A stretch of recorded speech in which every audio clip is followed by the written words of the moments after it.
ఇదేనయ్యా నువ్వు తీసుకునే స్థలం. ఏది ఇదే అండి? ఇదే. అరే బుజ్జి ఇట్రా. అరే బుజ్జి ఏంట్రా ఎలాంటి స్థలం తీసుకుంటానంటున్నావు? రోడ్ లేదు, కరెంట్ లేదు. 10 సంవత్సరాలైనా ఈ సైట్ డెవలప్మెంట్ అవ్వదు. ఈ సైట్ తీసుకుంటే loss.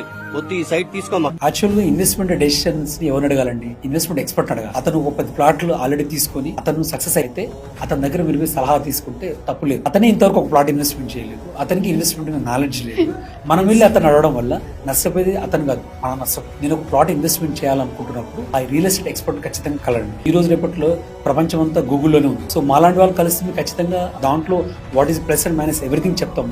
Based on your budget pros cons చెప్పడం జరుగుతుంది. దాన్ని బట్టి మీరు డెసిషన్ తీసుకుంటే మీరు ఖచ్చితంగా ఆ డెసిషన్ కరెక్ట్ అవుతుంది. అదేంటన్నా అలా అంటావు? 30 ఏళ్ల క్రితం మీ నాన్న మా నాన్న కలిసి స్థలం కొనడానికి వెళ్తే 4 సెంట్ల స్థలం 30,000కి తీసుకున్నాడు.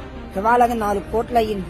మా నాన్న డబ్బును నమ్ముకొని ఏమి కొనలేక అలాగే ఉండిపోయింది. కానీ అప్పట్లో భూమిని నమ్మేవాళ్ళు ఇవాళ బాగుపడ్డారు. 5 లక్షలు పెట్టి నాకు ఈ స్థలం కొనకపోతే ఫ్యూచర్ లో నేను పిల్లలకి ఏమి ఇవ్వలేని వాడిని అవుతాను.